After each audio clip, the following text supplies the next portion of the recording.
Sir आपकी motivation क्या थी सीएसएस की तरफ आने की? अच्छा, ये बड़ा एक अहम सवाल है। देखिए, मैंने अपने करियर मास्टर्स के बाद शुरू किया।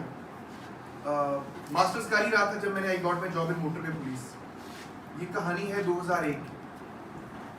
कोई प्लानिंग नहीं थी कि मैंने ज़िंदगी में सीएसएस करना है। एज इंस्पेक्टर मैंने करियर को स्टार्ट कर दिया। I was working as acting DSP. जब मैं सीएसएस की तरफ आया, और क्या चीज़ मुझे सीएसएस की तरफ लेके आई, वो भी बेसिकली इंसिडेंट था। 2007 में 2007 उसमें मुझे एक्टिंग डीएसपी का चार्ज मिल गया। हमारा इंस्पेक्टर्स का बैच था, इसके कुछ प्रमोशन के मैटर्स थे। हमारी प्रमोशंस रेगुलर नहीं हो रही थी, तो डीएसपी का चार्ज एक्टिंग तौर पे मिला करता था, आर्जी तौर पर, यूं समझ लें। तो जी मुझे जब डीएसपी का चार्ज मिला तो मैंने काम करना शुरू कर दिया। एक तो वैसे ही मुझे आदत थी मेहनत की, दूसरा जब इंसान को ये हो कि उसका चार्ज भी आर्जी है तो वो ज्यादा और दिल लगा के काम करता है। ऐसा है कि नहीं? मेहनत करने की कोशिश कर रहा है। तो ये 2007 के बाद में बेनजीर साहब 2007 में उनकी डेथ हुई। हाँ, उन दिनों में एक्टिंग डीएसपी था। ये तभी की कहानी। मैं 17 घंटे उन दिनों में काम किया करता था। यूज्ड टू वर्क 16 घंटे 17 घंटे। यहाँ मेरी पोस्टिंग थी सुंदर वाले एरिया में, और वर्दी के अंदर ही मैंने होना, सारा दिन वर्दी में ही सोना, इस तरह के हालात चल रहे थे। अब चूंकि एक एम था कि मैंने कुछ काम करना है, कुछ डिलीवर करना है, तो मेरे जो कुलीग्स थे मेरे उस बीट में, जिस तरह पुलिस के थाने होते हैं, मोटरवे पुलिस की बीट्स होती हैं, they were not happy with me. 2-3 वजूहात थी। एक तो ये इस चीज पे हैप्पी नहीं थे कि उनको यकसर मेरा एटीट्यूड थोड़ा चेंज मिला। पहले मैं उनके साथ एज कुलीग था, फिर जब एज उनके सीनियर मैंने काम करना शुरू किया और उनको डायरेक्शंस पास करना शुरू की, तो इसको डाइजेस्ट करना भी एक थोड़ा मुश्किल काम होता है कि आपका वो एक्सपेक्ट तो शायद ये कर रहे हो कि एक फ्रेंडली सा एनवायरनमेंट होगा, लेकिन आप यकदम ही बिल्कुल सीरियस तौर पर काम कर रहे हो और इस तरह के मामला कर रहे हो। सो कहने का मतलब ये कि वो इससे अनॉयड हुए। और उस जमाने के अंदर हमारे आईजी साहब थे, अब उनका नाम मुझे नहीं लूंगा, मेरे मुझसे है वैसे वो, उनको उन्होंने ईमेल्स कि ये जो आसिम साहब है इन्होंने हमें बड़ा तंग किया। इस तरह के मामले चलते रहे। मुझे नहीं पता था कि क्या ईमेल्स पे क्या कहानियां चल रही हैं। एक दिन एक मीटिंग हुई। मीटिंग को दरबार कहते हैं पुलिस की टर्म्स में। उसके बीच में नीचे से लेकर ऊपर तक तमाम जो स्टाफ है वो अवेलेबल होता है, बैठा होता है। कांस्टेबल्स, हेड कांस्टेबल्स, सब inspectors, inspectors, DSPs, SPs. IG साहब का दरबार हो तो फिर डीआईजीज भी होते हैं, एसएसपी, बड़ा मजमा लगा हुआ होता है। ये एनएचए की बिल्डिंग है, बिल्कुल मोटरवे के पास, इसका बहुत बड़ा हॉल है। वहां की ये कहानी। तो उस दरबार के बीच में अब आईजी साहब का ज़हन पहले ही बनाया हुआ था मेरे बारे से कि मैं इनको थोड़ा टफ टाइम दे रहा हूँ। क्योंकि बात हुई, उन्होंने पूछा मेरी बीट का नाम लेकर कि इस बीट का सीपीओ कौन है, सीपीओ में डीएसपी कौन है, उसके हवाले से कोई बात थी। तो मैंने हाथ खड़ा किया, मैं खड़ा हो गया। मैंने कहा सर मैं इसका सीपीओ, इसका डीएसपी में हूँ। उन्होंने मुझे कहा आसिम साहब आप एक्टिंग डीएसपी हैं, ओवर एक्टिंग ना कीजिए। आप एक्टिंग डीएसपी हैं, ओवर एक्टिंग ना कीजिए। ये कुछ 6 या 7 लफ्ज हैं। इन लफ्जों के बाद तालियां बजी, शदीद किस्म के लोग तो ज़ाहिर तंग थे मुझसे। वो तालियां मेरे दिल को लग गई। एट द वेरी मोमेंट जब मैं वहां पे बैठा हुआ था, मैंने रियलाइज किया कि यार मैं ओवर एक्टिंग कर रहा हूँ। मैं 17 घंटे काम किया करता था। मेरा पहला बेटा पैदा हुआ तो मैं घर नहीं आता था, हालांकि कोई 15 मिनट की ड्राइव होगी, मैं नहीं आया करता था, मैं वहीं रह जाता था। घर की लड़ाई होनी, मैंने कहा कोई बात नहीं, काम है, काम करना। मुझे लगा कि मैं 8 घंटे की मोटरवे पुलिस की ड्यूटी है, मैं उसको छोड़ के 17 घंटे काम कर रहा था। अब मुझे लगा कि यार मैं वाकई ओवर एक्टिंग कर रहा हूँ। मैंने वही हॉल में बैठे हुए डिसीजन किया कि मैंने अब इस मोटरवे पुलिस को छोड़ना है, अब मैंने सीएसएस करना है, और एक दिन इस हॉल के अंदर इस जगह पर मैंने बैठना है जिस जगह पर बैठ के उन्होंने मुझे बात कही। आई केम बैक, मैं वापस आया अपनी ऑफिस में। मैंने किताबें मंगवाई, उनको पढ़ना शुरू कर दिया और अनाउंस कर दिया सबको कि जी मैं I am no more going to be the part of motorway police, मैं छोड़ के जा रहा हूँ। मैंने एक्टिंग जो चार्ज था डीएसपी का वो भी छोड़ा, क्योंकि बहुत ज़्यादा टाइम टेकिंग काम था।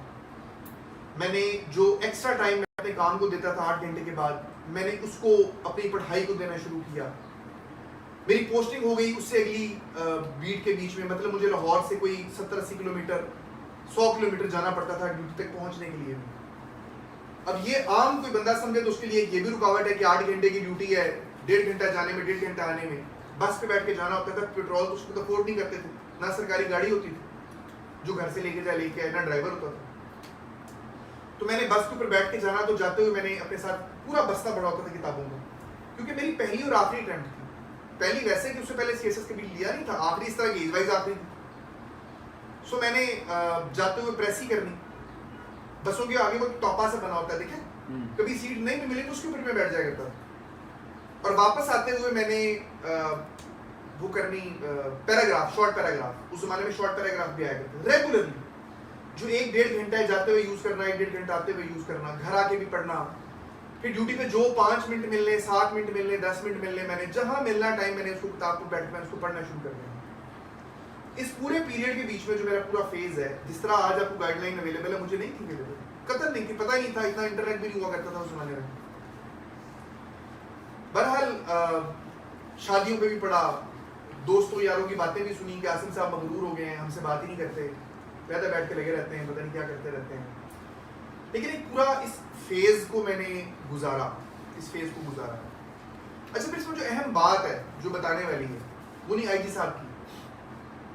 एक चीज तो मैंने आपको बता दी, मैं क्यों अपना मोशन समझता हूँ। जब ये सीएसएस के लिए अप्लाई करने का टाइम आया, मैंने अप्लाई किया और छुट्टी अप्लाई की। इस छुट्टी का निज़ाम भी उन्हीं आईजी साहब ने शुरू किया था, उससे पहले सीएसएस की छुट्टी का निज़ाम नहीं था, ये निज़ाम उन्होंने शुरू किया था।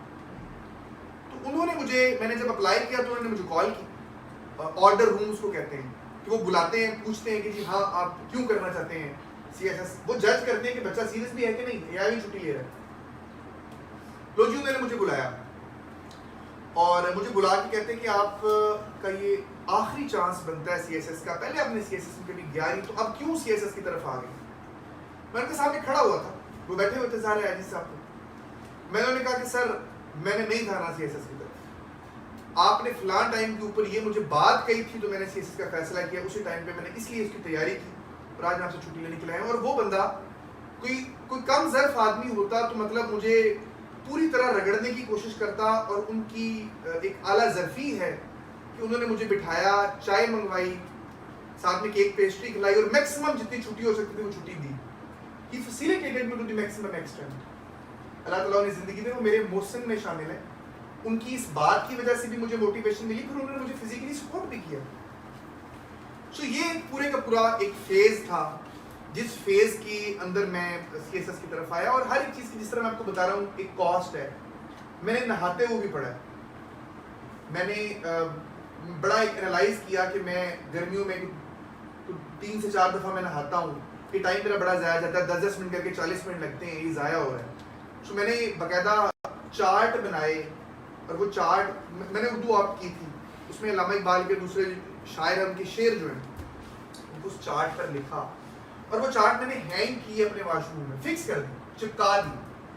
मकसद ये था कि मैं इन शेरों को याद करने के लिए मुझे एक्स्ट्रा टाइम ना देना पड़े, मैं नहाते हुए सिर्फ उन शेरों को देखता रहूं और ऑटोमेटिकली वो मेरे ज़हन में। और ऐसा ही हुआ कि वो मैंने शेर को सैकड़ों में थे जो मैंने याद किए, सिर्फ उस नहाने के 10-10 मिनट को यूटिलाइज करते हुए। मैं चाय पीने के टाइम को भी मैंने यूज़ किया, नाश्ते के टाइम पे कुछ और काम करता था, खाने के टाइम के लिए एक और टॉपिक और सब्जेक्ट रखा हुआ होता था। So this is the whole story जो सारी की सारी। अच्छा, फिर इस हद तक मोटिवेशन थी कि सुबह जब हम रात में ड्यूटी किया करता था, सुबह जब ड्यूटी खत्म हो जाती थी तो होता था कि टाइम वेस्ट ना हो, जल्दी घर जाएं ताकि दोबारा घर जाके दोबारा अपने पढ़ने के लिए मैंने बैठना है। ये जो मुर्गी वाले डाले नहीं होते, ये जो मुर्गियां लेके भागे भागे आ रहे होते हैं, मैंने तकरीबन कुछ 6 महीने इनके ऊपर ट्रैवलिंग की है वापस ड्यूटी से आते हुए, क्योंकि ये बड़ी जल्दी आते हैं। नॉन मैंने बस का वेट नहीं करता था कि बस का वेट भी ना करना पड़े, इन्हीं के ऊपर बैठ जाएं, जो चीज़ मिल रही है बैठ के पढ़ते हुए आए और सारा कुछ करें। सो ये पूरी की पूरी कॉस्ट है जो कि मैंने अदा की उस पूरे के पूरे फेज की। और देन अल्हम्दुलिल्लाह अपने फैमिली के अंदर मैं पहला शख्स था जो कि जिसने सीएसएस किया, got 33rd position in Pakistan, DMG मिला। फिर उसके बाद में मेरे भाई आए इस फील्ड में, आईआरएस में आया, वो छोटी बहन OMG में आई, मेरे स्टूडेंट है सारे ज़ाहिर है वो। फिर उसके बाद में भांजी मेरी आई, पोस्टल उसको मिला। मेरे पहले बैच के जो स्टूडेंट्स हैं वो बच्चा SP है, जो बच्ची है वो डिप्टी सेक्रेटरी थी, आजकल मैं तो पता नहीं DMG में कहाँ पोस्टेड है। सो ये लड़का जो है DC कस्टम है, मिलिट्री लैंड वाला जो है वो भी चला गया 18वें ग्रेड के बीच में। सो ये पूरी की पूरी एक चीज़ है, एक पूरा यूँ समझ लीजिए एक फेज़ है जो कि गुजारना पड़ा। तो कामयाबी की कॉस्ट है ये। कभी भी मतलब कि मैं हैरान होता हूँ कि कोई कहता है कि जी 4 महीने पढ़ के 5 महीने पढ़ के ऐसा तो नहीं होता यार। एक पूरी कॉस्ट आपको इसकी पे करनी पड़ती है। और अल्लाह रब्बुल इज़्ज़त जो है इस मामले में बहुत मुनसिफुल मिजाज है। जब आप एक ख़ास कॉस्ट अदा कर देते हैं, मैं यकीन करें कि मैं कन्विंस्ड हूँ इस चीज़ के ऊपर कि आपकी नीयत बहुत एक अहम रोल प्ले करती है आपकी कामयाबी को और आपकी मंजिल को डिटरमिन करना। जब इस प्रोसेस से आप गुजर रहे होते हो तो अल्लाह रब्बुल इज़्ज़त की तमाम चीज़ें देख रहे होते हैं कि आपने कितनी लगन से काम किया है।